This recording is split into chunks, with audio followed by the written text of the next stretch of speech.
Documento 160. Rodin de Alexandria. No domingo pela manhã, 18 de setembro, André anunciou que nenhum trabalho seria programado para a semana seguinte. Todos os apóstolos, exceto Natanael e Tomé, foram visitar os familiares ou estar com amigos. Nessa semana, Jesus desfrutou de um período de descanso quase completo, mas Natanael e Tomé estiveram bastante ocupados com as suas conversas com um certo filósofo grego de Alexandria, chamado Rodin. Esse grego havia se tornado recentemente um discípulo de Jesus, por meio dos ensinamentos de um dos colaboradores de Abner, o qual havia conduzido uma missão em Alexandria. Rodin estava agora sinceramente empenhado na tarefa de harmonizar a sua filosofia de vida, adequando-a aos novos ensinamentos religiosos de Jesus, e viera a Magadã, esperando que o mestre conversasse com ele sobre essa questão. Também desejava assegurar uma versão autorizada do Evangelho em primeira mão e diretamente de Jesus ou de um dos seus apóstolos. Apesar de o mestre não ter se mostrado inclinado a entrar em tal conferência com Rodin, recebeu amavelmente e imediatamente determinou a Natanael e Tomé que escutassem tudo o que ele tinha para dizer e que, por sua vez, tratassem com ele sobre todo o Evangelho. 1. A filosofia grega de Rodin. No domingo cedo pela manhã, Rodin deu início a uma série de 10 discursos para Natanael, Tomé e um grupo de uns 24 crentes que se encontravam em Magadã. Essas palestras, condensadas, combinadas e relatadas na construção moderna de frases, apresentam os seguintes pensamentos à consideração. Na vida humana, 3 grandes impulsos são básicos: os ímpetos, os desejos e os anseios. Um caráter firme e uma personalidade de comando são adquiridos apenas convertendo os ímpetos naturais da vida em arte social de viver, pela transformação dos desejos, do instante presente, em anseios mais elevados, que sejam capazes de um alcance duradouro. Enquanto o anseio, lugar comum da existência, deve ser transferido das ideias convencionais e estabelecidas para domínios mais elevados de ideias inexploradas e ideais por serem descobertos. Quanto mais complexa a civilização se torna, mais difícil ficará a arte de viver. Quanto mais rápidas as mudanças nos hábitos sociais, mais complicada ficará a tarefa do desenvolvimento do caráter. A cada 10 gerações, a humanidade deve aprender de novo a arte de viver, se é que o progresso deva continuar. E se o homem tornar-se assim tão engenhoso, mais rapidamente ele aumenta as complexidades da sociedade, e a arte de viver necessitará ser reformada em menos tempo, talvez mesmo a cada nova geração. Se a evolução da arte de viver fracassar em manter-se à altura da técnica da existência, a humanidade reverter-se-á rapidamente à condição simples da urgência na sobrevivência, a busca da satisfação dos desejos presentes. E assim, a humanidade permanecerá imatura e a sociedade fracassará no seu crescimento até a maturidade plena.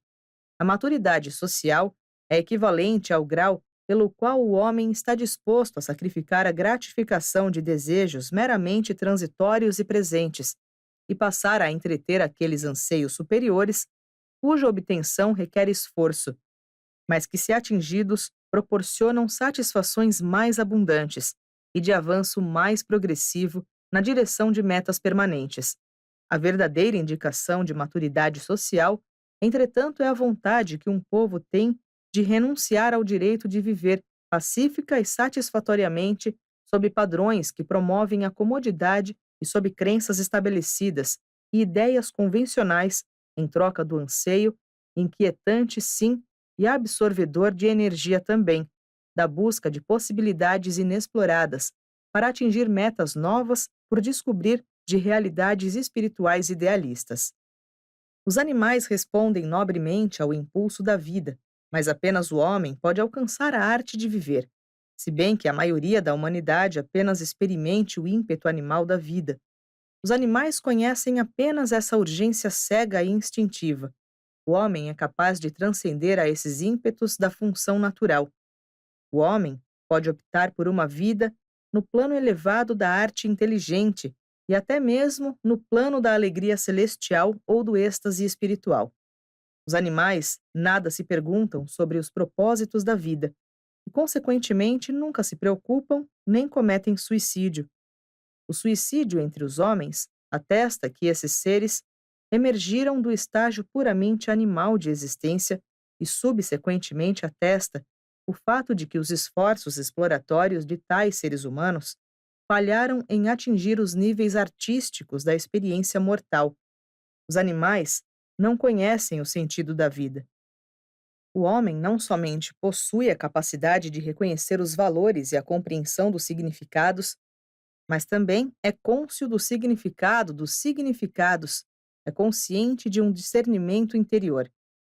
Quando os homens ousam abandonar uma vida de desejos naturais por uma vida de aventuras na arte, cuja lógica é incerta, eles devem esperar sofrer os acasos consequentes das perdas emocionais, conflitos, infelicidade e incertezas, pelo menos até que chegue o tempo de atingir, em algum grau, a maturidade intelectual e emocional. O desencorajamento, a preocupação e a indolência são evidências claras de imaturidade moral. A sociedade humana confronta-se com dois problemas: a maturidade do indivíduo por ser atingida e a maturidade da raça também por ser atingida. O ser humano amadurecido logo começa a encarar todos os outros mortais com sentimentos de ternura e com emoções de tolerância. Os homens amadurecidos encaram os imaturos com o amor e a consideração com que os pais criam os filhos. Viver com êxito é nada mais, nada menos do que a arte na mestria e no domínio das técnicas confiáveis para resolver problemas comuns. O primeiro passo na solução de qualquer problema é localizar a dificuldade, é isolar o problema e reconhecer francamente a sua natureza e gravidade. O grande erro é que, quando os problemas da vida despertam os nossos medos profundos, nós nos recusamos a reconhecê-los. Da mesma forma, quando o reconhecimento das nossas dificuldades envolve uma redução na nossa vaidade, já tão longamente acalentada, e uma admissão da inveja ou o abandono de preconceitos já profundamente arraigados, o indivíduo comum prefere apegar-se às velhas ilusões de imunidade e aos falsos sentimentos de segurança, também acalentados há muito. Apenas uma pessoa valente pode estar honestamente disposta a admitir e encarar destemidamente o que a sua mente sincera e lógica descobre. A solução sábia e afetiva de qualquer problema demanda que a mente seja isenta de sectarismos, paixões e todos os outros condicionamentos puramente pessoais, que poderiam interferir em uma busca desinteressada dos fatores reais que formam o problema a ser solucionado. A solução dos problemas da vida requer coragem e sinceridade.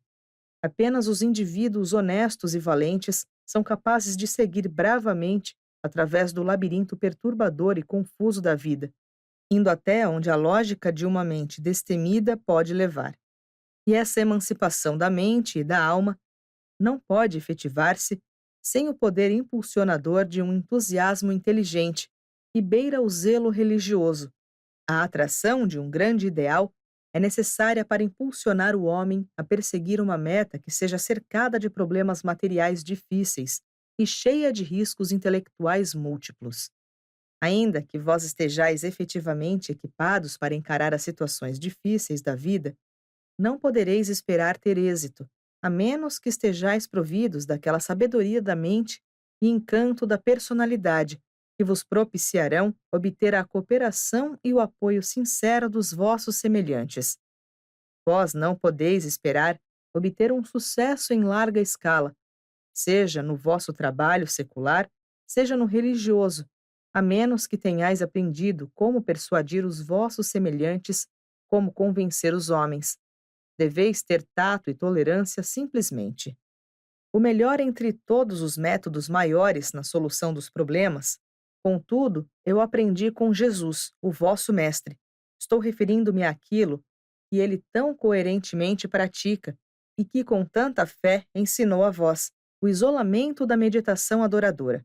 Nesse costume que Jesus tem de sair tão frequentemente e se isolar para comungar com o Pai do céu, é que deve ser encontrada a técnica não apenas para reunir as forças e a sabedoria a fim de lidar com os conflitos ordinários da vida, mas também para apossar-se da energia necessária à solução dos mais altos problemas de natureza moral e espiritual, pois nem mesmo os métodos corretos de solução dos problemas poderão reparar os defeitos inerentes da personalidade, nem compensar a ausência de fome e sede de retidão verdadeira.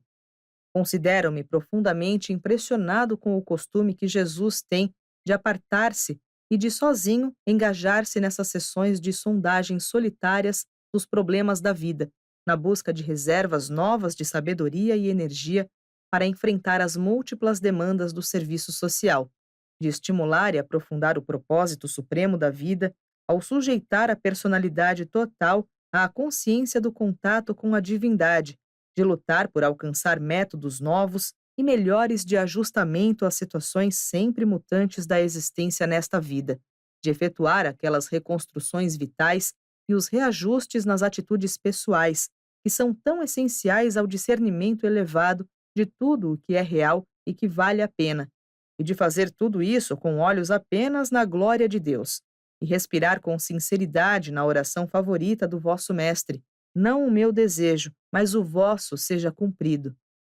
Essa prática integral na adoração feita pelo vosso Mestre proporciona aquele relaxamento que renova a mente, aquela iluminação que inspira a alma, aquela coragem que capacita para enfrentar valentemente os problemas, aquela compreensão que oblitera o medo debilitador e aquela consciência de união com a divindade que dota o homem com a segurança necessária para atrever-se a ser como Deus. O relaxamento gerado na adoração ou comunhão espiritual, como praticada pelo Mestre, alivia a tensão, elimina os conflitos e aumenta poderosamente os recursos totais da personalidade. E toda essa filosofia, mais o Evangelho do Reino, constituem a nova religião como eu a entendo. O preconceito cega a alma para o reconhecimento da verdade. O preconceito pode ser removido somente pela devoção sincera da alma à adoração de uma causa que abranja e inclua plenamente todos os nossos semelhantes. O preconceito está indelevelmente vinculado ao egoísmo. O preconceito pode ser eliminado somente se a busca do ego for abandonada e substituída pela busca da satisfação, pelo serviço de uma causa que seja não apenas maior do que o ego, mas maior até do que toda a humanidade, a busca de Deus, o alcance da divindade. Uma evidência da maturidade da personalidade consiste na transformação do desejo humano, pela procura constante da realização desses valores, os mais elevados e os mais divinamente reais, num mundo em mudança contínua, em meio a uma ordem social em evolução, torna-se impossível manter metas imutáveis e rígidas de destino. A estabilidade da personalidade somente pode ser experimentada por aqueles que descobriram e abraçaram o Deus vivo, como meta eterna de alcance infinito, e assim transferir a meta do tempo para a eternidade, da terra para o paraíso, do humano para o divino, requer que o homem se torne regenerado, convertido, que nasça de novo, e que ele se transforme na criança recriada do Espírito Divino, conquistando assim a entrada na irmandade do reino do céu. Todas as filosofias e religiões que não chegam a esses ideais são imaturas. A filosofia que eu ensino, ligada ao evangelho que pregais, representa a nova religião da maturidade, o ideal das gerações futuras. E isso é verdade, porque o nosso ideal é definitivo, infalível, eterno, universal, absoluto e infinito.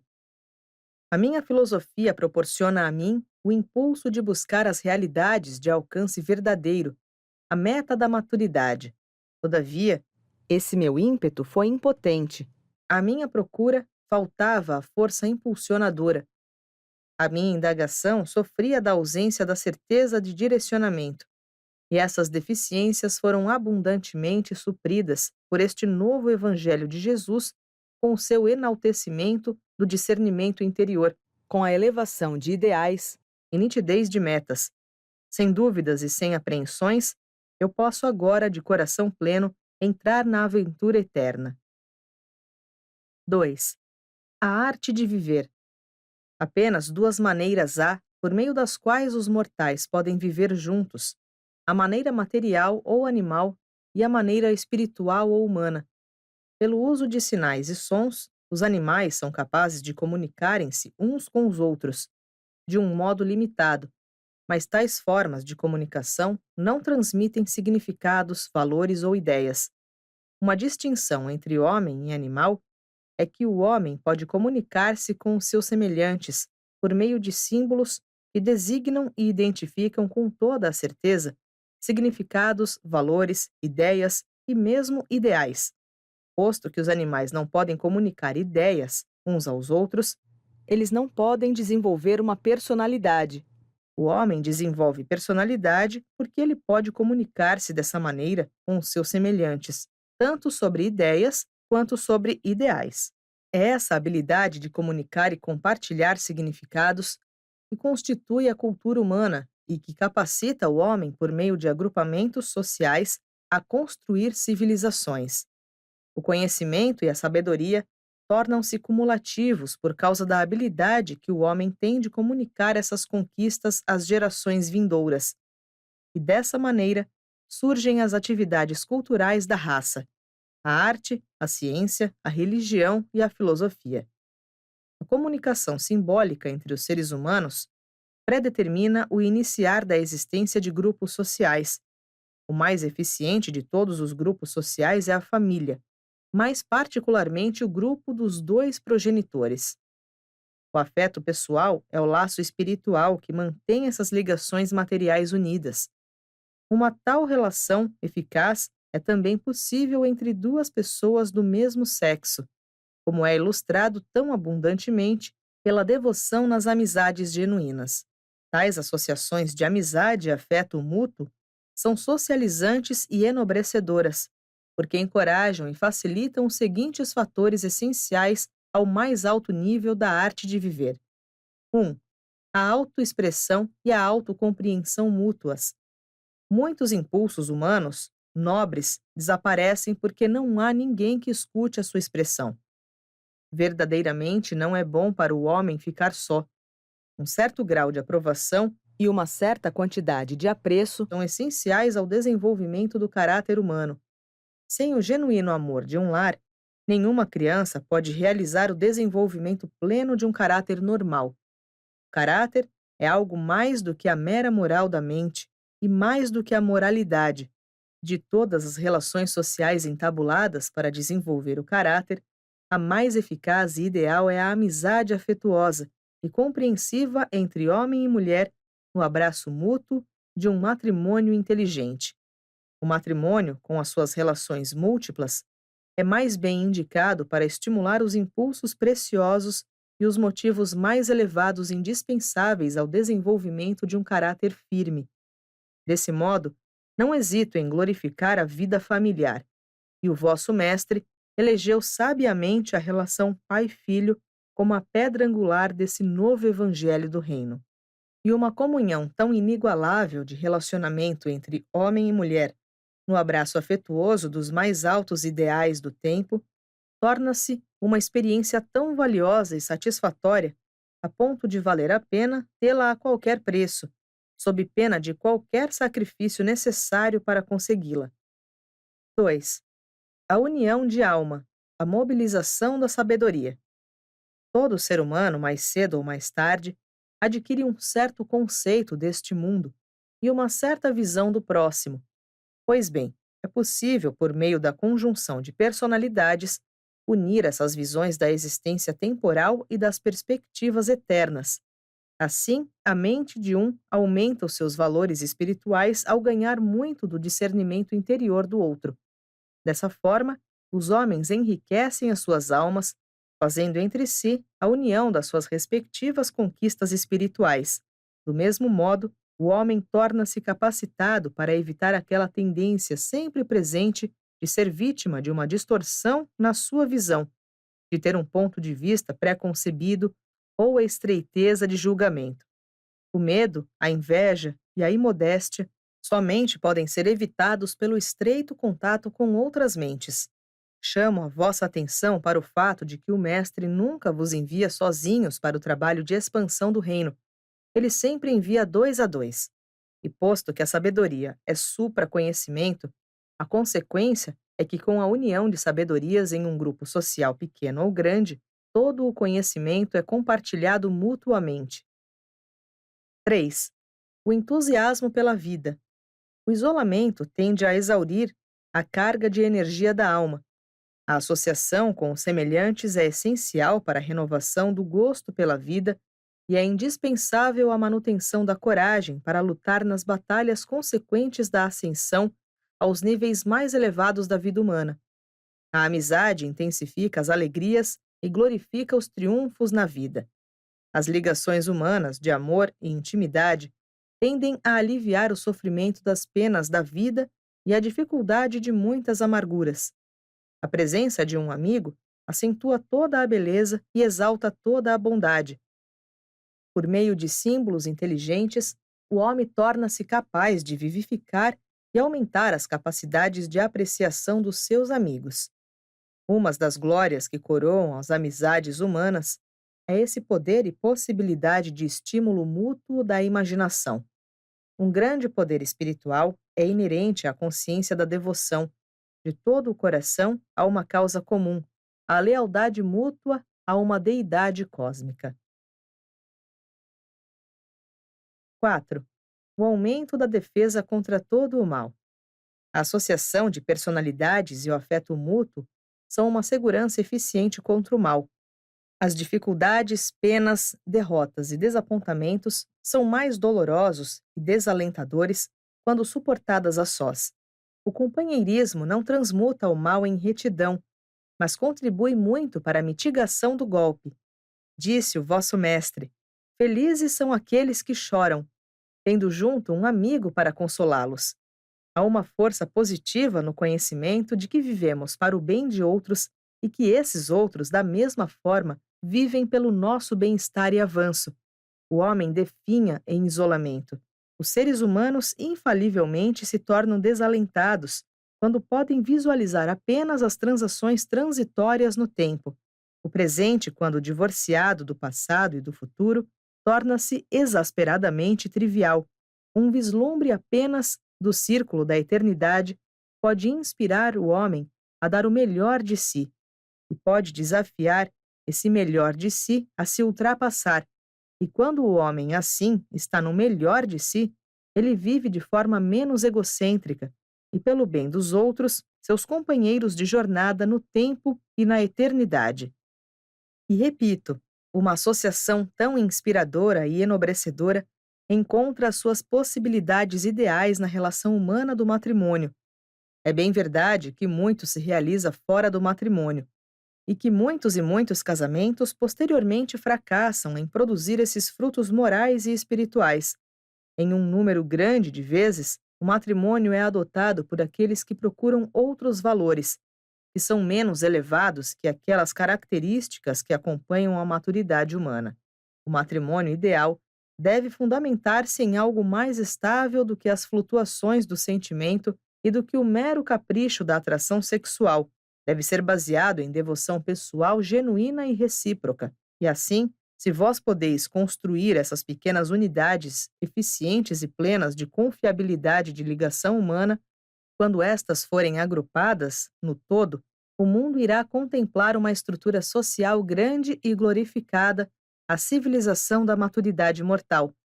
Tal raça poderia começar a realizar algo do ideal do vosso mestre, de paz na terra aos homens de boa vontade.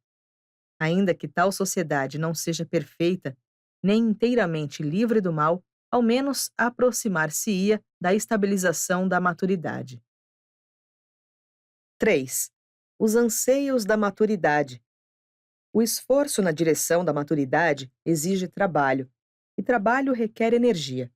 De onde viria o poder para realizar tudo isso? As coisas materiais poderiam ser visualizadas como algo garantido, e sobre isso o mestre disse bem: nem só de pão vive o homem.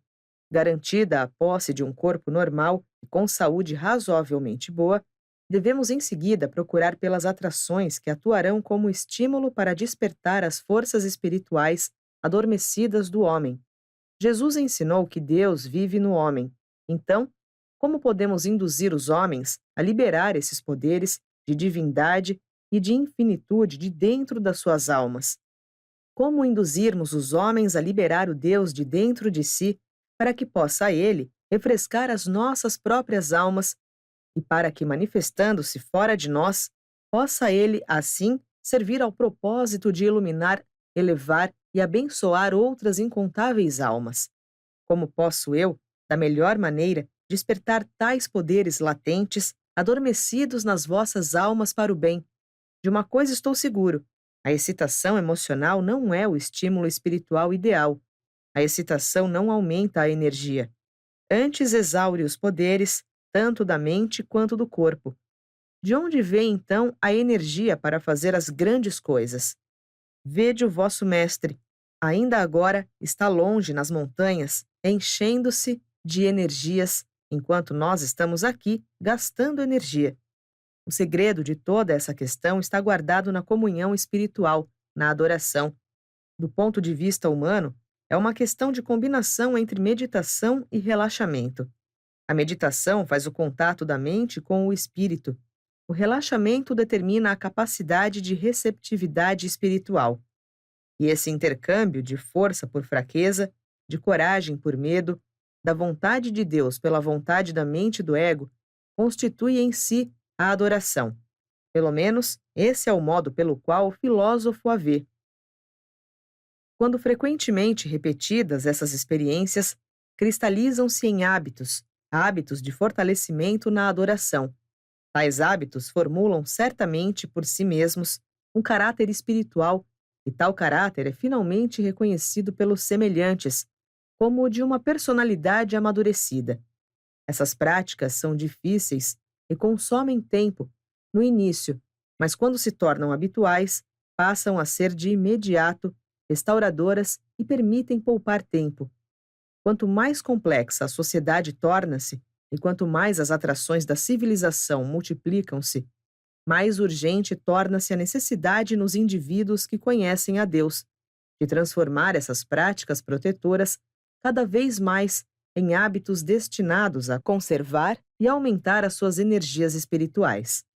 Outro quesito para atingir a maturidade é o ajustamento cooperativo dos grupos sociais ao ambiente em contínua mutação.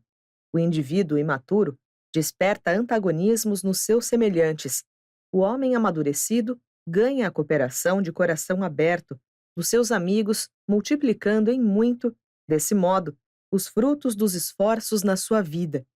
A minha filosofia me diz que há momentos em que devo lutar, se necessário for, em defesa do meu conceito de retidão, mas não duvido que, com um tipo mais maduro de personalidade, o mestre ganhasse com facilidade e graça uma vitória igual, por meio da sua técnica superior e cativante de tato e tolerância.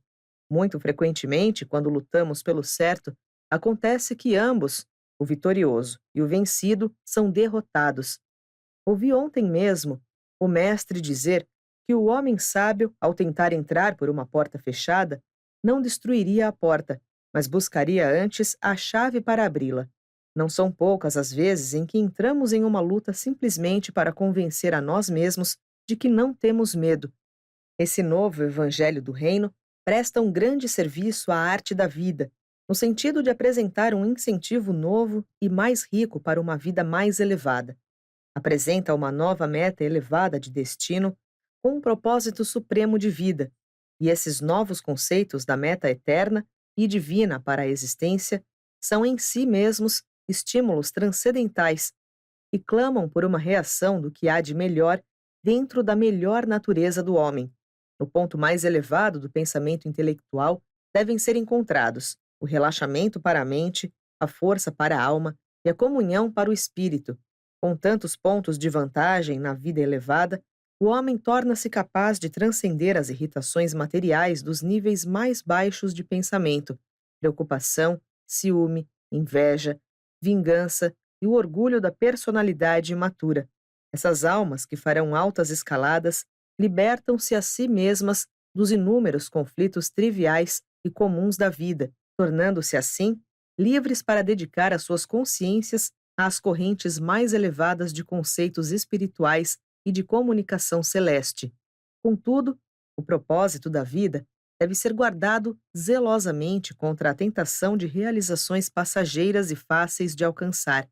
Da mesma forma, deve ser levado avante esse propósito, mas de modo a tornar o homem imune às ameaças desastrosas do fanatismo. 4. O equilíbrio da maturidade.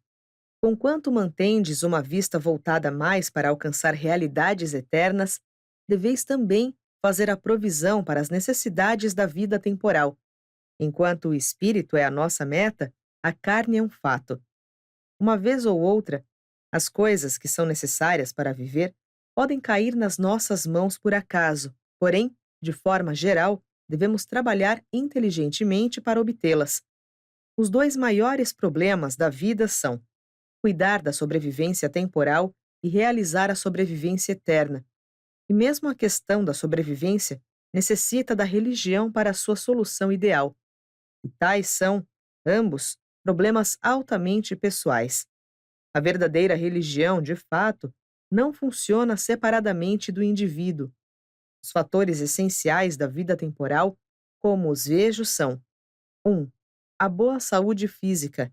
2. O pensar claro e desimpedido. 3. A habilidade e a perícia. 4. A riqueza, os bens da vida. 5. A capacidade de suportar a derrota. 6. A cultura, educação e sabedoria.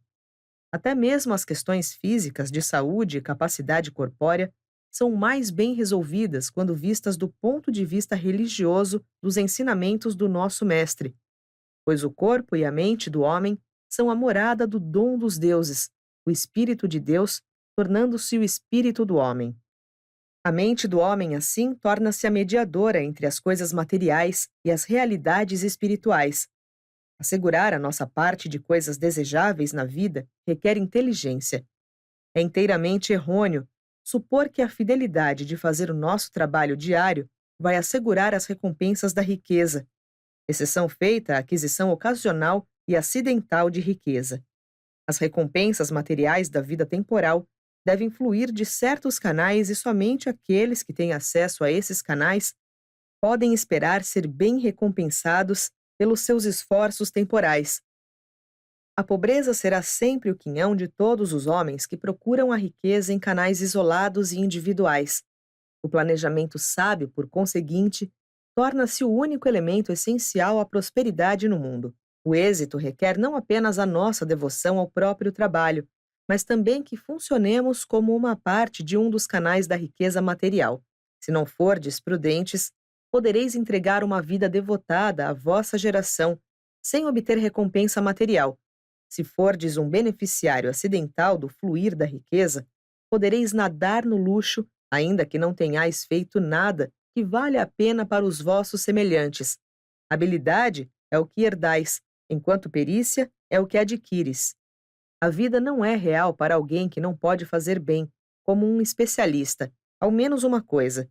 A perícia é uma das fontes reais de satisfação do viver. A habilidade implica o dom de prever, de ver longe. Não vos deixeis decepcionar pela recompensa tentadora da realização desonesta. Estejais dispostos a trabalhar arduamente pelo retorno futuro, inerente à conduta honesta. O homem sábio é capaz de distinguir entre meios e fins, porém, algumas vezes, o próprio excesso de planejamento para o futuro derrota-se no seu alto propósito. Como um buscador de prazeres, deveríeis sempre visar ser tanto um criador quanto um consumidor. Treinai a vossa memória para manter um lugar sagrado, os episódios fortalecedores e valiosos da vida, dos quais vós podeis vos lembrar à vontade para o vosso prazer e edificação. Assim construais para vós próprios, e em vós próprios, galerias de reserva de beleza, bondade e grandeza artística, e as memórias mais nobres de todas são os tesouros guardados na memória, tais como os grandes momentos de uma amizade magnífica. E todos esses tesouros da memória irradiam as suas mais preciosas e elevadas influências sob o toque liberador da adoração espiritual. A vida, contudo, transformar-se-á em uma carga existencial, a menos que aprendais como fracassar airosamente. Existe na derrota uma arte que as almas nobres sempre adquirem. Deveis saber como perder sem perder a alegria. Não deveis ter temor ao desapontamento. Nunca hesiteis em admitir o fracasso. Não tenteis disfarçar o fracasso por baixo de sorrisos justificativos ou mesmo de decepção ou de otimismo irradiantes. Soa bem clararmos pelo sucesso, sempre, mas os resultados finais podem ser consternadores. Tal técnica leva diretamente à criação de um mundo de irrealidade e ao choque inevitável da desilusão final. O êxito pode gerar coragem e proporcionar autoconfiança, mas a sabedoria advém somente das experiências de ajustamento aos resultados dos fracassos. Os homens que preferem as ilusões otimistas à realidade nunca se tornam sábios. Somente aqueles que enfrentam de frente os fatos, ajustando-os aos ideais, podem alcançar a sabedoria. A sabedoria inclui tanto os fatos quanto o ideal e, por conseguinte, salva os seus devotos dos dois extremos estéreis da filosofia: o do homem cujo idealismo exclui os fatos e o do materialista que é desprovido de abertura espiritual. As almas tímidas que só mantêm a luta pela vida com a ajuda de falsas ilusões continuadas de sucesso estão fadadas a sofrer fracassos e a experimentar a derrota, quando finalmente acordarem do mundo de sonhos da sua própria imaginação. E nesse afã de encarar os insucessos e de ajustamento à derrota, é que a visualização de longa distância, na religião, exerce a sua suprema influência. O malogro é simplesmente um episódio educacional, um experimento cultural na aquisição da sabedoria, na experiência do homem que busca a Deus e que embarcou na aventura eterna da exploração de um universo. Para tais homens, a derrota não é senão um novo instrumento para a realização de níveis mais elevados de realidade no universo. A carreira de um homem que busca a Deus pode ser um grande êxito à luz da eternidade. Ainda que toda a empresa da vida temporal possa parecer um completo malogro, cada fracasso na vida deve ser colhido como um complemento para se alcançar a cultura da sabedoria e do espírito. Não cometais o erro de confundir conhecimento, cultura e sabedoria. Eles estão relacionados entre si na vida, mas representam valores espirituais bastante diferentes. A sabedoria sempre domina o conhecimento e sempre glorifica a cultura. 5. A religião do ideal. Tendes dito a mim que o vosso mestre considera a genuína religião humana como sendo a experiência pessoal com as realidades espirituais. Eu tenho considerado a religião como a experiência humana de reagir a algo que o homem encara como sendo digno de homenagem e devoção de toda a humanidade. Nesse sentido, a religião simboliza a nossa suprema devoção àquilo que representa o nosso conceito mais elevado dos ideais de realidade e de alcance mais profundo da nossa mente, na direção das possibilidades eternas de realização espiritual. Quando os homens reagem à religião no sentido tribal, nacional ou racial, é porque encaram os que não estão no seu grupo como sendo não verdadeiramente humanos. Nós sempre encaramos o objeto da nossa lealdade religiosa como sendo digno da reverência de todos os homens. A religião jamais poderá ser uma questão de mera crença intelectual ou de raciocínio filosófico. A religião é sempre e para sempre um modo de reagir às situações da vida. É uma espécie de modo de conduta. A religião abrange o pensamento, os sentimentos e os atos, reverentemente na direção de alguma realidade que julgamos ser digna da adoração universal. Se alguma coisa na vossa experiência transformou-se em religião, é evidente que já vos convertestes em um evangelho ativo dessa religião, desde que vós categorizais o supremo conceito dessa religião como sendo digno da adoração de toda a humanidade, de todas as inteligências do universo. Se não sois um evangelho positivo e missionário da vossa religião, estareis iludindo-vos com aquilo que chamais de religião, e que é, pois, apenas uma crença tradicional ou um mero sistema de filosofia intelectual. Se a vossa religião é uma experiência espiritual, o vosso objeto de adoração deve ser a realidade do espírito universal e ideal de todos os vossos conceitos espiritualizados. Todas as religiões baseadas no medo, na emoção, na tradição ou na filosofia, eu as categorizo como religiões intelectuais, enquanto aquelas que são baseadas em verdadeiras experiências espirituais, eu as denominaria religiões verdadeiras. O objeto da devoção religiosa pode ser material ou espiritual, verdadeiro ou falso, real ou irreal, humano ou divino. As religiões podem, por conseguinte, ser tanto boas como más. Moralidade e religião não são necessariamente a mesma coisa. Um sistema de moral, caso adote um objetivo de adoração, pode transformar-se em uma religião. Uma religião, ao perder o seu apelo universal de lealdade e suprema devoção, pode transformar-se em um sistema filosófico ou em um código moral. Essa coisa, ser, estado ou ordem de existência, ou possibilidade de obtenção, que constitui o ideal supremo, digno de lealdade religiosa, e que é o receptáculo da devoção religiosa daqueles que adoram, é Deus. Independentemente do nome dado a esse ideal de realidade espiritual, ele é Deus. As características sociais de uma verdadeira religião consistem no fato de que, invariavelmente, ela procura converter o indivíduo e transformar o mundo. A religião implica a existência de ideais não descobertos que de longe transcendem os padrões conhecidos da ética e da moralidade, ainda que incorporados aos mais altos costumes sociais das instituições mais amadurecidas da civilização. A religião procura ideais não descobertos, realidades inexploradas, valores supra-humanos, sabedoria divina e verdadeira realização espiritual. A verdadeira religião faz tudo isso. Todas as outras crenças deixam de ser dignas do nome. Não podeis ter uma religião espiritual genuína sem o ideal supremo e supremo de um Deus eterno. Uma religião sem esse Deus é uma invenção do homem, uma instituição humana de crenças intelectuais sem vida e de cerimoniais emocionais sem significação. Uma religião poderia aclamar como objeto da sua devoção um grande ideal. Tais ideais irreais, contudo, não são alcançáveis. Tal conceito é ilusório. Os únicos ideais suscetíveis de serem realizados pelo homem são as realidades divinas de valores infinitos, que residem na realidade espiritual do Deus eterno.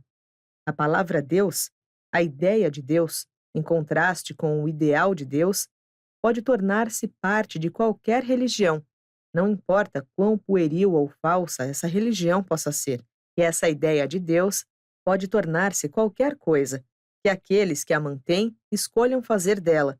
As religiões menos elevadas modelam as suas ideias de Deus de modo a satisfazer o estado natural do coração do homem.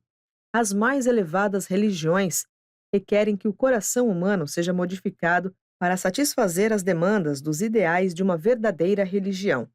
A religião de Jesus transcende a todos os nossos conceitos anteriores da ideia de adoração, não apenas na forma como ele retrata o seu Pai, como o ideal da realidade infinita, mas também quando declara de forma afirmativa que essa fonte divina de valores e centro eterno do universo é verdadeira e pessoalmente alcançável por toda criatura mortal na terra que escolha entrar no reino do céu, reconhecendo assim a aceitação da sua filiação a Deus e a sua irmandade com o homem. Admito, esse é o conceito mais elevado de religião que o mundo jamais conheceu, e afirmo que nunca poderá existir um sequer mais elevado, já que esse evangelho abrange a infinitude das realidades, a divindade de valores e a eternidade das realizações universais. Tal conceito constitui a realização da experiência do idealismo do Supremo e do Último. Estou não apenas intrigado pelos ideais consumados dessa religião do vosso mestre, mas fortemente inclinado a professar a minha crença nessa anunciação que ele faz, de que esses ideais das realidades do espírito sejam alcançáveis, de que vós podeis entrar tanto quanto eu nessa longa e eterna aventura, com a garantia dele, na certeza da nossa chegada final aos portais do paraíso. Meus irmãos, eu sou um crente, eu me entreguei, estou convosco no caminho dessa aventura eterna. O Mestre diz que veio do Pai e que vai mostrar-nos o caminho. Estou plenamente persuadido de que ele diz a verdade. Estou finalmente convencido de que não há ideais atingíveis de realidade, nem valores de perfeição, fora do Pai universal e eterno. Venho então adorar não meramente o Deus das existências, mas o Deus da possibilidade de todas as existências futuras. Portanto, a devoção a um ideal supremo, se esse ideal for real, deve ser a devoção a esse Deus dos universos passados, presentes e futuros de coisas e seres. E não há outro Deus, pois não é possível existir nenhum outro Deus. Todos os outros deuses são meras ficções da imaginação, ilusões da mente mortal, distorções de uma lógica falsa, ídolos ilusórios a decepcionar aqueles que os criaram. Sim, vós podeis ter uma religião sem esse Deus, mas isso não vai significar nada. E se procurais substituir a palavra Deus pela realidade desse ideal do Deus vivo, tereis apenas enganado a vós mesmos ao colocar uma ideia no lugar de um ideal, uma realidade divina. Tais crenças são meramente religiões de aspirações fantasiosas.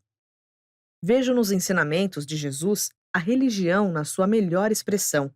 Esse evangelho nos permite buscar o verdadeiro Deus e encontrá-lo. Porém, estamos dispostos a pagar o preço dessa entrada no reino do céu? Estamos querendo realmente nascer outra vez? E nos refazer? Estaremos dispostos a nos sujeitar a esse terrível processo de provação e destruição do ego e de reconstrução da alma? O Mestre, pois, não disse: quem quiser salvar a sua vida, deve perdê-la. Acaso não vedes que não vim para vos trazer a paz, e vim mais vos trazer uma batalha da alma? Em verdade, após pagarmos o preço da dedicação à vontade do Pai, experimentamos uma grande paz, desde que continuemos a seguir nesse caminho espiritual de consagrar a vida. Ora, verdadeiramente abandonamos as atrações da ordem conhecida de existência ao dedicarmos-nos sem reservas à busca das atrações da ordem desconhecida e inexplorada, da existência de uma vida futura de aventura nos mundos do espírito, do mais elevado idealismo da realidade divina. E buscamos aqueles símbolos plenos de significado por meio dos quais podemos transmitir aos nossos semelhantes esses conceitos da realidade, do idealismo da religião de Jesus, e não iremos cessar pelo orar pelo dia em que toda a humanidade comover-se-á com a visão comungada dessa verdade suprema. Agora mesmo, o nosso conceito focalizado do Pai, tal como o mantemos no fundo do coração, é o de que Deus é Espírito, e tal como o transmitimos aos nossos semelhantes de que Deus é amor. A religião de Jesus exige uma experiência viva e espiritual. Outras religiões podem consistir nas crenças tradicionais, nos envolvimentos emocionais, na consciência filosófica e em tudo o mais, mas o ensinamento do Mestre requer o alcance de níveis de progresso espiritual real. A consciência do impulso de ser perfeito como Deus não é a verdadeira religião. A sabedoria do pensamento de que uma religião é a melhor de todas não é religião em si, como uma experiência espiritual pessoal. A verdadeira religião, sim, refere-se ao destino e à realidade daquilo que se alcança, assim como também se refere à realidade e ao idealismo daquilo que se aceita por meio da fé, de coração aberto e pleno. E tudo isso deve ser tornado pessoal para nós, pela revelação do Espírito da Verdade. E assim terminaram as dissertações do filósofo grego, um dos maiores da sua raça, que se tornou um crente na palavra de Jesus.